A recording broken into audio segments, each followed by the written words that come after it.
محمد نبينا بنور وادينا من مكة حبيبي نور سطع في المدينة. اس طرح میں تاکید سے کہہ رہا ہوں کہ قرآن کو قرآن میں دیکھ کر پڑھا کرو. رہی بات کہ جی جائز ہے ناجائز ہے، ان باتوں میں کبھی مت آئیو. جو بھی تم سے کہنا کہ جائز ہے اسے سمجھائیو کہ تو جاہل ہے اور تیرے دل سے قرآن کی عظمت نکل چکی ہے. سمجھائیو اس کو کہ تو جاہل ہے، عالم نہیں ہے. جو بھی یہ کہنا کہ جائز ہے سمجھ لیو کہ جاہل ہے. یہ لوگ احمق ہیں جو کہتے ہیں اس میں سہولت ہے. سہولت نہیں ہے بلکہ ان آلات کی نحوست ہے، کیونکہ یہ آلات اپنے اندر کفر اور باطل کو لیے ہوئے ہیں. جو پڑھے لکھے لوگ یہود و نصارہ کے طریقوں سے متاثر ہو گئے نا، ان کے فتووں سے ہم سب متاثر ہو چکے. مجھے بہت قلق ہے اس کو، سچی بات ہے. میرے نزدیک تو جاہل ہے وہ عالم. جو یہ کہے کوئی حرج نہیں ہے، جاہل بالکل جاہل ہے، اس کے دل میں قرآن کی عظمت ختم ہو چکی.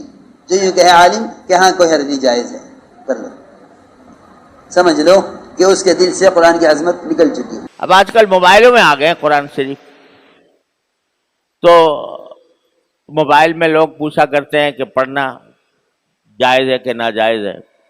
جائز تو ہے پڑھنا، موبائل میں بھی پڑھ سکتے ہیں، لیکن قرآن کریم میں براہ راست جو نسخہ ہے قرآن کریم کا، وہ سامنے رکھ کر پڑھنا اور اس کے اندر دیکھ کر پڑھنا، یہ زیادہ بہتر، زیادہ افضل ہے. اس میں ثواب زیادہ ہے. یہ جو ہمیں موبائل کے اندر قرآن کریم نظر آتا ہے، یہ قرآن نہیں ہے، یہ قرآن کریم کا عکس ہے. جیسے آئینے میں نظر آ رہا ہو، تو اس کے وہ احکام نہیں ہوتے جو حقیقی قرآن کریم کے نسخے کے ہوتے ہیں. کچھ حضرات کہتے ہیں کہ قرآن کریم آپ موبائل میں رکھ کے پڑھیں تو آپ کے لیے وضو نہیں ہونا چاہیے، یا وضو نہ ہو تو آپ پڑھ سکتے ہیں. اس کی وجہ یہ ہے کہ قرآن کریم پہ ڈائریکٹ ہاتھ نہیں لگ رہا، بلکہ آپ کا ہاتھ اسکرین پہ لگ رہا ہے. اور بعض علماء کی رائے یہ ہے کہ نہیں، اس کے لیے بھی آپ کے اوپر وضو لازمی ہے. میرا نظریہ دوسرے حضرات کی طرف ہے کہ وضو ہونا چاہیے. آپ وضو کے ساتھ قرآن کریم موبائل میں رکھ کر پڑھ سکتے ہیں، بغیر وضو کے ادب کے خلاف ہے. ہاں کبھی مجبوری میں کھولنا پڑ گیا ہے اور آپ موبائل سے ہی کھول رہے ہیں تو پھر دوسرے علماء کی رائے پہ عمل کی گنجائش ہے، ورنہ حالت وضو بہت بہتر ہے آپ اس میں بیٹھ کے اس کی تلاوت کریں. ایک شخص موبائل میں دیکھ کر قرآن پڑھتا ہے، کیا اس کے لیے بغیر وضو بہتر ہے؟ ضروری نہیں. یا اس طرح موبائل چھونا جائز ہے؟ جائز ہے. اس کا ثواب بھی وہی جو قرآن نہ، یہ صرف ایک نقش کا قرآن ہے. پتہ نہیں، میں موبائل پہ قرآن دیکھنا، میرا بھائی قرآن دیکھنا تو ہر حال میں جائز ہے. تو بہرحال اگر اصل جو مولانا نے فرمایا ہے نا کہ موبائل پہ نہ پڑھے، اس کی وجہ یہ ہے کہ یہ ایک عالمی سازش کا حصہ لگتا ہے، کیونکہ دشمن ہمارا بڑا چالا. اب اس نے ہر کتاب جو ہے نا جی کو موبائل میں فیڈ ہے، قرآن فیڈ ہے، تفسیر فیڈ، ہر زبان کے قاری لوگ بڑے خوش ہیں جی، گھر میں بیٹھے پڑھ رہے ہیں، سن رہے ہیں. لیکن نتیجہ نعوذ باللہ جب دنیا سے یہ کتابت والا قرآن ختم ہو جائے اور اس کو ایک سیکنڈ میں وہ سیٹلائٹ سے ڈیلیٹ کر کے اڑا دیں گے، پھر آپ کیا کریں گے؟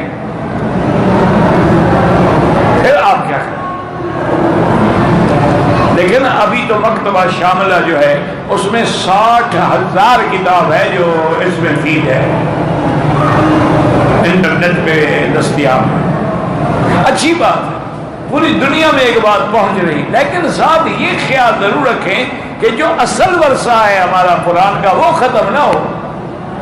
یہ تو یوں سمجھیں گے مثلا ہم قرآن وہی پڑھیں جو آپ ہمیشہ پڑھتے ہیں، کبھی سفر میں قرآن اٹھانا مشکل ہے، موبائل کھول کے بھی پڑھ لیا کوئی بات نہیں، لیکن آپ اسی کو عادت بنا لیں اور اس قرآن کو ہاتھ ہی نہ لگائیں، پھر تو ناجائز ہے. موبائل پہ تو علماء کا اختلاف ہے کہ بغیر وضو کے آپ اس پیج کو ہاتھ لگا سکتے ہیں یا نہیں لگا سکتے؟ میرا خیال ہے بنوری ٹاؤن کا فتویٰ یہی ہے کہ وہ جو پیج ہے نا جو آپ نے موبائل پہ قرآن کا کھولا ہوا ہے اس کو آپ ٹچ نہیں کر سکتے بغیر موبائل کے، یعنی اس پیج پہ ہاتھ نہیں لگ، موبائل تو پکڑیں گے آپ لیکن اس پیج پہ ہاتھ نہ لگائیں۔ اور جامعۃ الرشید کا فتویٰ ہے اور بھی دیگر اداروں کا کہ نہیں پیج پہ بھی ہاتھ لگا سکتے ہیں۔ تو یہ اختلاف ہے، جب محققین کا اور اہل حق کا اختلاف ہو جاتا ہے تو اس میں احتیاط یہی ہے کہ آپ کوشش کریں موبائل پر بھی باوضو ہی تلاوت کریں، بہتر یہی ہے۔ اور گنجائش کی بات یہی ہے کہ بغیر وضو بھی تلاوت اس پہ جائز ہے، لیکن اتنی بات تو سب کے نزدیک ہے کہ وضو کر کے تلاوت کا ثواب بغیر وضو تلاوت سے بہرحال بہتر ہے۔ مرکز نظام الدین میں جو امیر ہیں اس وقت مولانا سعد صاحب، وہ تو کہتے ہیں کہ موبائل میں تلاوت کرنا ہی جائز نہیں۔ مرکز میں نظام الدین میں جو مولانا سعد صاحب ہیں وہ کہتے ہیں اس میں موبائل میں تلاوت ہی جائز نہیں۔ مسجد میں سارے قرآن رکھے ہوئے ہیں، موبائل میں تلاوت کرنے کی ضرورت کیا؟ میں یہ نہیں کہتا جو مولانا سعد صاحب کے بارے میں ہے کہ موبائل میں تلاوت ہی جائز نہیں ہے، میں یہ نہیں کہتا۔ میں یہ کہتا ہوں کہ مسجد میں 10 قرآن رکھے ہیں، آپ کو موبائل میں پڑھنے کی کیا ضرورت ہے؟ قرآن لے کر کیوں نہیں پڑھتے؟ اور آپ کے گھر میں بھی قرآن ہے، کوئی مسلمان کا گھر قرآن سے خالی نہیں ہوتا ہے، تو آپ قرآن لے کر کیوں نہیں پڑھتے اس میں؟ اس لیے میرے بھائیوں، یہ جو لوگ پڑھتے ہیں قرآن میں وہ ٹھیک نہیں۔ کیوں؟ قرآن کو ڈاؤن لوڈ کرو گے تو ہی تو پڑھو گے، اور ڈاؤن لوڈ کرو گے تو چٹ میں جائے گا، ڈیجیٹل میں جائے گا قرآن، اور ڈیجیٹل دنیا کی خرافات کا مجموعہ ہے، اس میں معلوم نہیں کیا کیا بھرا پڑا ہے۔ تو اس ڈیجیٹل میں اللہ کے بندو قرآن کیوں ڈالتے ہو؟ قرآن شریف لو اور اس سے پڑھو۔